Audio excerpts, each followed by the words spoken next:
अस्सलामु अलैकुम वरहमतुल्लाहि वबरकातुहू। तो रिसेंटली जो नेपाल में जो कुछ हुआ उसके बाद पाकिस्तान में जो है एक बड़ा ट्रेंड जो है वो काफ़ी स्काई रॉकेट किया है। वो यही किया है कि यार 9th में जो है वो कुछ कर सकता है और उस जैसे और 9th मेज़ होने चाहिए।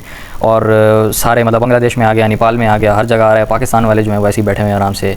तो ये ट्रेंड काफ़ी ऊपर गया है। तो वो कह रहे हैं कि पाकिस्तानी भी ला सकते हैं एक और 9th में करके।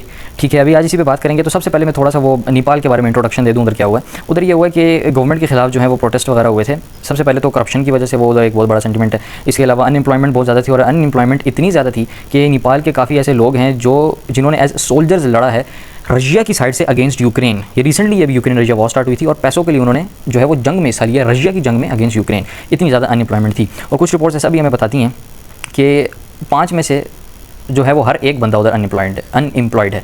काफ़ी ज़्यादा है उधर अनएम्प्लॉयमेंट। तो बाकी प्रोटेस्ट जो हैं जैसे बांग्लादेश का भी हुआ था, उसी की तरह ये प्रोटेस्ट भी जो है इनिशियली पीसफुल था, लेकिन बाद में पुलिस ने जो है उधर गोलियां वगैरह स्टार्ट की, जिसकी वजह से लोग मरे। और उसके बाद ज़्यादा लोगों ने जो है वो प्रोटेस्ट ज्वाइन किया और प्रोटेस्ट वायलेंट हुआ। ये बिल्कुल यही चीज़ जो है वो बांग्लादेश में भी हुई थी। उधर इनिशियली प्रोटेस्ट पीसफुल था और इतने ज़्यादा लोग भी कोई प्रोटेस्ट नहीं कर रहे थे, लेकिन जब उन्होंने फायरिंग ओपन की हसीना वाजिद के कहने पर पुलिस ने, और जो है उधर लोगों की डेथ हुई, तो उसके बाद जो है ज़्यादा लोग प्रोटेस्ट में शामिल हुए और प्रोटेस्ट जो है ना वो वायलेंट हो गया। तो इधर भी बिल्कुल ये चीज़ देखने को मिली थी। तो अच्छा, अभी उसी पे बात कर लेते हैं कि यार 9th में क्या एक और अगर 9th में इधर हो जाए तो वो इंकलाब ला सकता है कोई, यानी कि डिक्टेटरशिप को साइड पे फेंक सकता है। तो उस पर बात करेंगे। देखो, सबसे पहले तो हमें जानना है कि पाकिस्तान में, नेपाल में, बांग्लादेश में और श्रीलंका की भी लोग बात करते हैं, उनमें डिफरेंस क्या था। ये जो सारी कंट्रीज़ हैं, नेपाल, बांग्लादेश, श्रीलंका, इनमें थे फैशिस्ट पॉलिटिशियंस, या जो पॉलिटिशियंस थे जो डिक्टेटर बने हुए थे, उनसे इन्होंने जो है वो आज़ादी ली थी, आर्मी से नहीं ली थी। हमारे मुल्क में जो है ना वो आर्मी है, और आर्मी का आपको पता है कि उससे अगर आपने टक्कर लेनी है तो उसके लिए आपको, जैसे इन सारे प्रोटेस्ट में जो है 10,000 लोग थे और 20,000 इस तरह से लोग थे। और रिसेंटली ये जो अभी नेपाल का प्रोटेस्ट हुआ है, इसमें रिपोर्ट्स हमें बता रही हैं कि tens of thousands of protesters थे। ठीक है, तो आर्मी से अगर आपने टक्कर लेनी है उसके लिए आपको लाखों के हिसाब से लोग चाहिए होंगे। इतने कम लोग नहीं करेंगे कुछ भी, उनसे कुछ नहीं हो पाएगा। और ऊपर से हमें पाकिस्तान की मिलिट्री का पता भी है कि वो यार वो शूटिंग वगैरह जो है ये कर लेती है।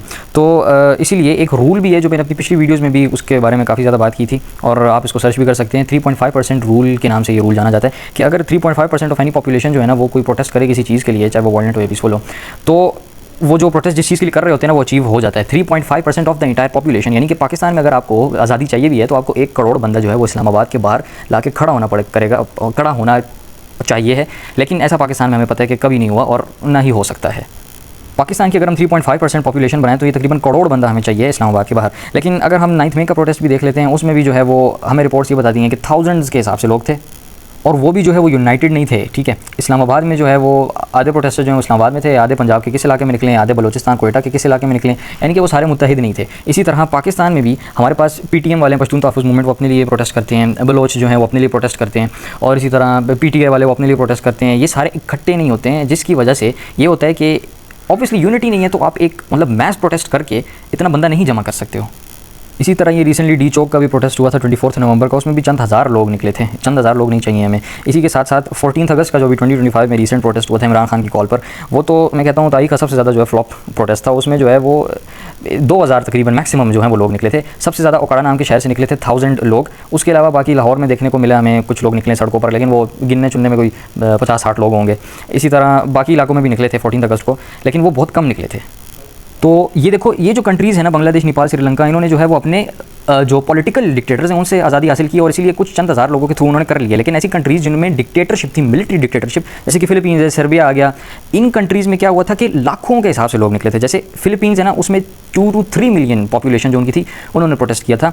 इसी तरह सर्बिया में जो है वो 5 से 7 लाख लोगों ने निकल के प्रोटेस्ट किया था, जो कि about 7 to 9% of their population है। फिर उन्हें जाके जो है वो अचीवमेंट्स मिली थी।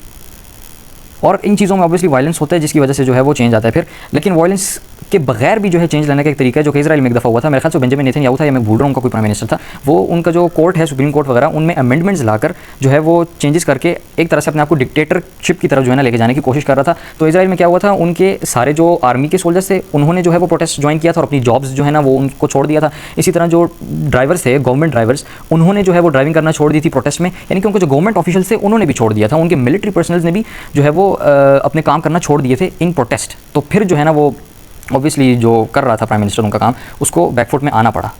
तो इसीलिए अगर आपको कोई चेंज लाना है भाई, तो 3.5% रूल के तहत आपको करोड़ बंदा जो है वो इस्लामाबाद के सामने लाकर खड़ा करना पड़ेगा। वरना जो है ये ख्याली बातें हैं और डुस हवाई फायरिंग ये कि एक और 9th में करवा दो तो सब कुछ जो है वो सेट हो जाएगा। ऐसा नहीं होने लगा।